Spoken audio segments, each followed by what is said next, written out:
എല്ലാ പ്രിയപ്പെട്ടവർക്കും നമസ്കാരം. മറുനാടൻ സ്പെഷ്യൽ ഇന്റർവ്യൂ റൂമിലേക്ക് സ്വാഗതം. ഇന്ന് മുതിർന്ന ബി.ജെ.പി നേതാവ് അഡ്വക്കേറ്റ് ജെ ആർ പത്മകുമാറാണ് നമ്മളോടൊപ്പം എത്തിയിരിക്കുന്നത്. സാർ നമസ്കാരം.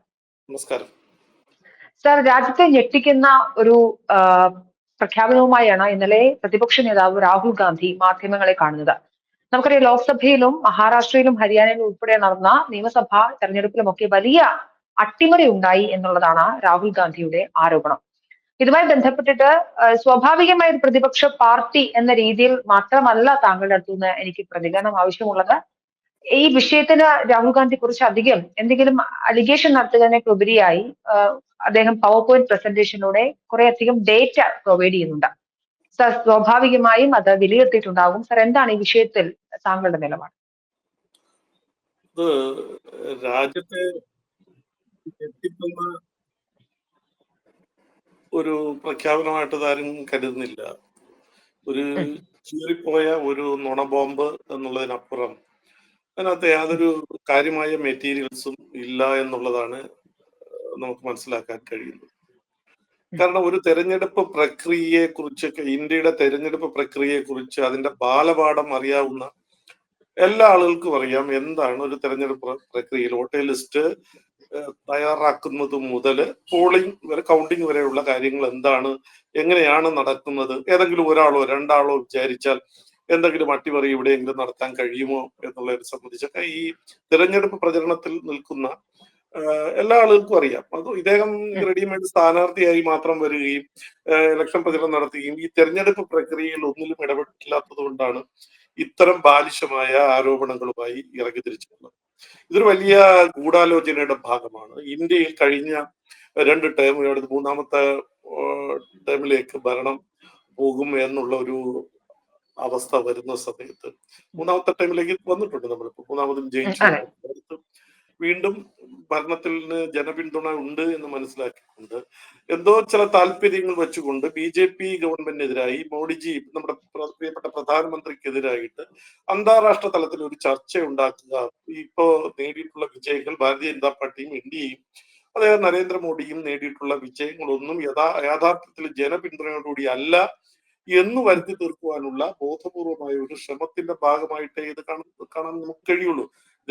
ഇതിനെ അദ്ദേഹത്തെ പ്രേരിപ്പിക്കുന്നത് എന്താണ്? ഓരോ ഭരണഘടനാ സ്ഥാപനത്തെയും, കോടതിയെയും, ഇലക്ഷൻ കമ്മീഷനെയും, അക്കൗണ്ട് ജനറലിനെയും ഒക്കെ, എല്ലാ ഭരണഘടനാ സ്ഥാപനങ്ങളെയും അധിക്ഷേപിക്കുന്ന തരത്തിൽ ഇതിനെല്ലാം ഭരിക്കുന്നവർക്ക് സ്വാധീനിക്കാൻ കഴിയുമെന്നുള്ള രീതിയിൽ ഒരു പ്രചരണം. എങ്ങനെയാണെങ്കിൽ രാഹുൽ ഗാന്ധിയും കോൺഗ്രസും മറുപടി പറയുന്നത് ഇന്ത്യയിൽ ഏറ്റവും കൂടുതൽ കാലം ഭരണം നടത്തിയിരുന്ന കോൺഗ്രസ് അവർ അധികാരത്തിൽ ഇരിക്കുമ്പോൾ എല്ലാം ഇത്തരത്തിലുള്ള ഒരു ഭരണഘടനാ സ്ഥാപനങ്ങളെയൊക്കെ, ജുഡീഷ്യറിയും ഇലക്ഷൻ കമ്മീഷനെയൊക്കെ സ്വാധീനിച്ചിട്ടാണോ അവർ ഭരണത്തിൽ ഇരുന്നത്, ജനപിന്തുണ നേടിയിട്ടുള്ളത് എന്ന് വിശദീകരിക്കേണ്ടതായിട്ടുണ്ട്. അപ്പൊ തീർച്ചയായിട്ടും അങ്ങനെ അല്ല. ചില ഘട്ടത്തിൽ അവർ അതിനുള്ള ശ്രമം നടത്തിയിട്ടുണ്ടെങ്കിലും അത് ജനങ്ങൾ പരാജയപ്പെടുത്തി നമ്മൾ അടിയന്തരാവസ്ഥ കണ്ടതാണ്. ഇന്ത്യയിലെ മൗലികാവകാശങ്ങളൊക്കെ കൂച്ചുവിലങ്ങിട്ട് ഇന്ത്യ മഹാരാജ്യത്തെ തന്റെ ഉള്ളൻ കയ്യിലെടുത്ത് അമ്മാനമാടിയിരുന്ന ഏകാധിപത്യത്തിന്റെ സ്ത്രീരൂപമായിരുന്ന ശ്രീമതി ഇന്ദിരാഗാന്ധിയുടെ പ്രവർത്തനം നമ്മൾ കണ്ടതാണ്. അപ്പൊ അത് അങ്ങനെ ആരെങ്കിലും ആ ജനാധിപത്യത്തിൽ അബദ്ധസഞ്ചാരം നടത്തിയാൽ, അധികാരം ദുർവിനിയോഗം നടത്തിയാൽ അവരെ കൊണ്ട് കണക്ക് പറയിക്കാനുള്ള ശക്തി ജനങ്ങൾക്കുണ്ട് എന്നുള്ളതാണ് നമുക്ക് അതിനുശേഷം നടന്ന തെരഞ്ഞെടുപ്പുകളിലൊക്കെ നമുക്ക് വിലയിരുത്താൻ കഴിഞ്ഞിട്ടുള്ളത്. അതുകൊണ്ട് അക്കാര്യങ്ങളൊക്കെ അതിനെതിരായി പോരാടിയ, ഏകാധിപത്യത്തിനെതിരായി പോരാടിയ അന്ന് ഭാരതീയ ജനതാ പാർട്ടിയുള്ള ജനസംഘം ഉൾപ്പെടെ, രാഷ്ട്രീയ സ്വയം സംഘം ഉൾപ്പെടെയുള്ള ആളുകൾ ഈ ജനാധിപത്യ വിരുദ്ധതയ്ക്കെതിരായി പോരാടിയിരുന്നെങ്കിൽ ഇന്ന് ഇന്ത്യ ഒരു കുടുംബത്തിന്റെ ഭരണത്തിന് കീഴിൽ അകപ്പെടുമായിരുന്നു എന്നുള്ളത് സത്യമാണ്. ഞാൻ അതിലേക്കൊന്നും കൂടുതൽ പോകുന്നില്ല.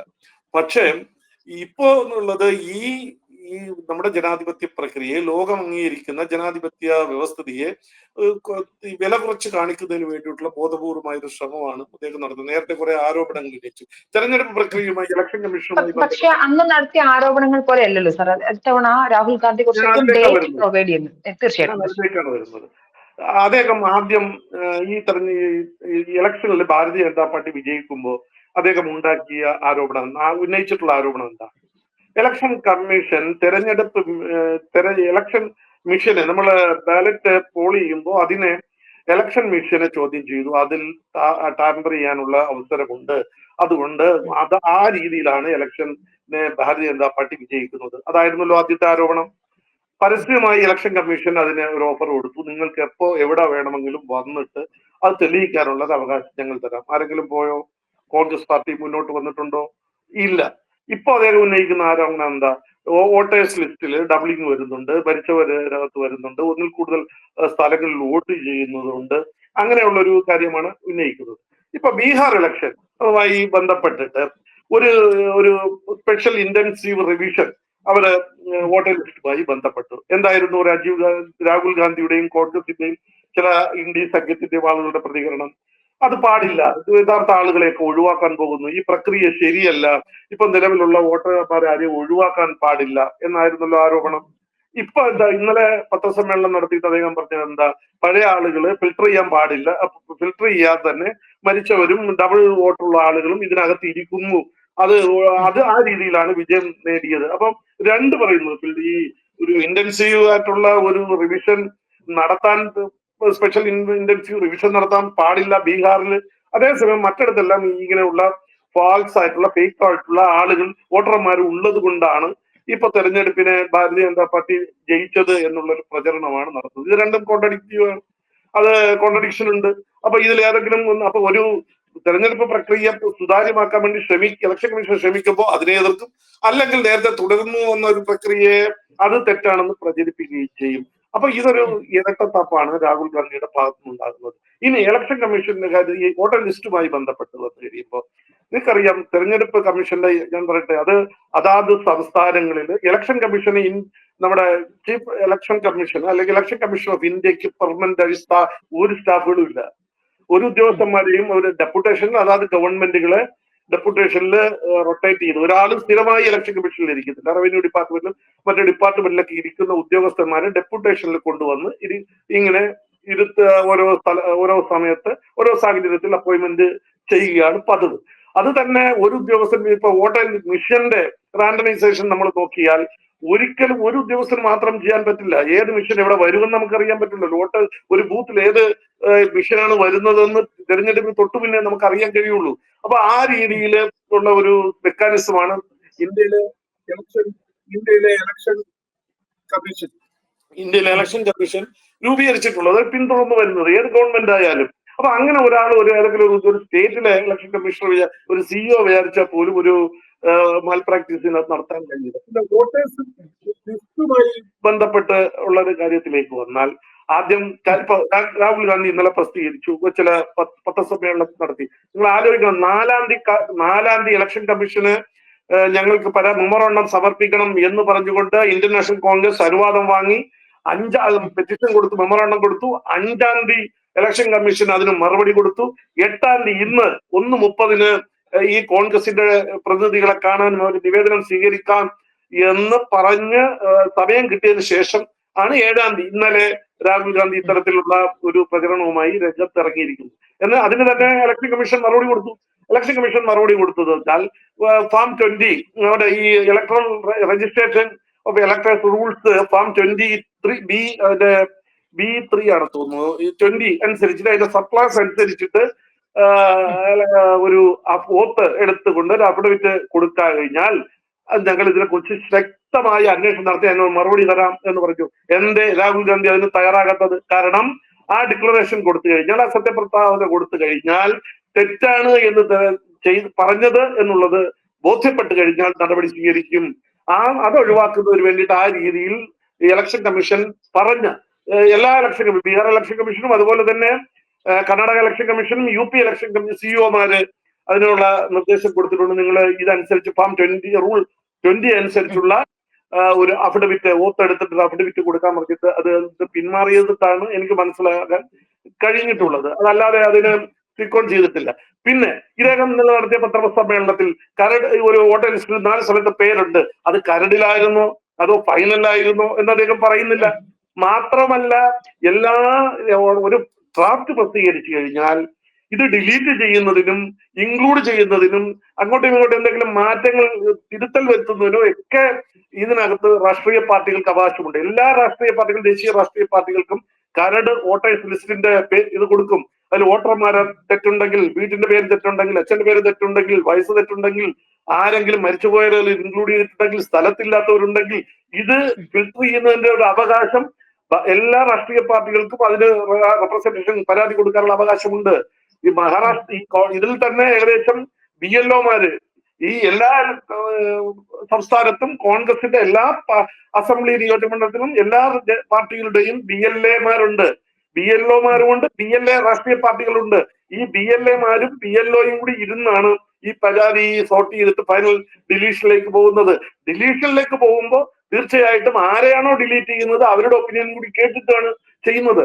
ഈ പ്രക്രിയ എല്ലാം കഴിഞ്ഞതിന് ശേഷമാണ് ഫൈനൽ വോട്ടേഴ്സ് ലിസ്റ്റ് പ്രസിദ്ധീകരിക്കുന്നത്. അങ്ങനെ എന്തെങ്കിലും ഇതേപോലെ മാൽ പ്രാക്ടീസ് ഉണ്ട് എങ്കിൽ രാഷ്ട്രീയ പാർട്ടി എന്നുള്ള നിലയിൽ എങ്ങനെ ഏതെങ്കിലും പരാതി കൊടുത്തിട്ടുണ്ടോ, ആ പരാതി ഇഗ്നോർ ചെയ്തുകൊണ്ട് BLOയും BLAയും കൂടി രാഷ്ട്രീയ പാർട്ടികളുടെ BLAമാരും BLOയും കൂടി ഇരുന്നാണ് ബൂത്ത് ലെവലിൽ ഈ ലിസ്റ്റ് ഫൈനലൈസ് ചെയ്യുന്നത്. അത് കഴിഞ്ഞിട്ടാണ് CEO ഈ മുകളിലോട്ട് പോകുന്നത്. അപ്പൊ അങ്ങനെ എന്തെങ്കിലും എവിടെയെങ്കിലും പരാതി ഏകപക്ഷീയമായി ചെയ്തിട്ടുണ്ടോ? അദ്ദേഹം പറയാൻ ബാധ്യസ്ഥനല്ലേ?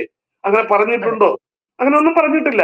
ഇതൊരു വെറുതെ ഒരു രാഷ്ട്രീയ നാടകം, ഒരു പ്രചരണം നടത്തി ഇങ്ങനെ നമ്മുടെ ഭരണഘടനാ സ്ഥാപനം, ഇലക്ഷൻ കമ്മീഷൻ ഏതെങ്കിലും രാഷ്ട്രീയ പാർട്ടിയുടെ ചട്ടുകമായി പ്രവർത്തിക്കുന്നു എന്ന് വരുത്തി തീർത്ത് ഇന്ന് ഈ രാജ്യത്തുണ്ടായിട്ടുള്ള നേട്ടങ്ങളെയും നന്മകളെയും എല്ലാം മോശമായി ചിത്രീകരിക്കുന്നതിന് വേണ്ടിയിട്ടുള്ള ശ്രമമാണ് അദ്ദേഹം നടത്തുന്നത്. അതല്ലാതെ ഇതിൽ ഒരു ആത്മാർത്ഥതയുമില്ല. എങ്കിൽ ഞാൻ ചോദിക്കട്ടെ, കർണാടകയിൽ ഏതെങ്കിലും ഈ അസംബ്ലി നിയോജകമണ്ഡലത്തിൽ ഇങ്ങനെ പരാതി കൊടുത്തിട്ടുണ്ട്? നിങ്ങൾ എത്ര പരാതി കൊടുത്തിട്ടുണ്ട്? രാഹുൽ ഗാന്ധി പറയണം. ഇപ്പൊ തന്നെ UP CEO ഇന്നലെ പത്രസമ്മേളനത്തിൽ പറഞ്ഞു, ഇദ്ദേഹം പറഞ്ഞ ഒരു ശ്രീവാസ്തവയോ അവരൊക്കെ 2 പേര് പറഞ്ഞിട്ടുണ്ട്, ഇവരവിടുത്തെ വോട്ടർ ലിസ്റ്റിൽ ഇല്ല എന്ന് പറഞ്ഞിട്ടുണ്ട്. ഇനി കരടിലുണ്ടായാൽ അത് മാറ്റം വരുത്താം. ഏതെങ്കിലും ഒരു ഇലക്ഷൻ കമ്മീഷൻ നേരിട്ട് 2 സംസ്ഥാനത്ത് വോട്ടർമാരെ ഇതിൽ തിരികെ കയറ്റാനുള്ള ശ്രമം നടത്തുമോ? പിന്നെ ഈ വോട്ട് ചെയ്ത് ഡബിൾ ഔട്ട് അല്ലെങ്കിൽ ഡബിൾ ഔട്ട് ഉണ്ട് എന്നുള്ളത് ഉണ്ട്, നമുക്കറിയാം. ഒരുപാട് സ്ഥലത്തുണ്ട്. ഇപ്പൊ തിരുവനന്തപുരം കോർപ്പറേഷനിൽ ഞാൻ എന്റെ വീട്ടു നമ്പറിലല്ല എന്റെ വോട്ട് ഇപ്പൊ ചേർത്തിട്ടുള്ളത്, എന്റെ വീട്ടു നമ്പറിലല്ല വന്നിട്ടുള്ളത്. ഞാൻ വേണമെങ്കിൽ വ്യക്തമായിട്ട് പറയാം.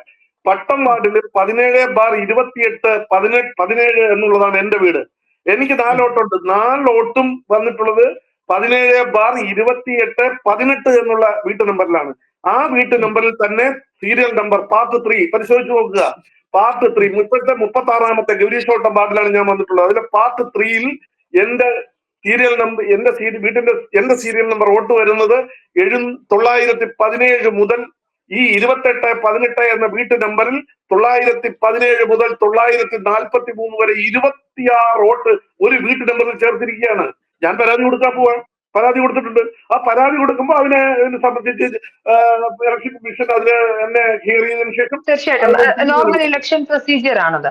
അതിനകത്ത് എറർ വന്നാൽ പരിശോധിക്കേണ്ടത് ഈ പരാതി കൊടുക്കേണ്ടത് BLO, കോൺഗ്രസ് അതിന് വേണ്ടിയിട്ട് ശ്രമിച്ചിട്ടുണ്ടോ? ഇപ്പൊ ഈ സ്റ്റഡിയൊക്കെ നടത്തിയിട്ടുള്ളത്. രണ്ടാമത്തെ ഒരു കാര്യം അദ്ദേഹം പറയാനുള്ളത്, ഈ ഡബിൾ വോട്ട് വന്നിട്ടുണ്ട്. ഈ ഡബിൾ വോട്ടുള്ള BJP തിരികെ കയറ്റിയെന്ന് പറഞ്ഞാൽ BJPക്കാണ് വോട്ട് ചെയ്തതെന്ന് എന്ത് രേഖയുടെ അടിസ്ഥാനത്തിലാണ് അദ്ദേഹം പറയുന്നത്? വോട്ട് ചെയ്യുന്നത് രഹസ്യമാണ്.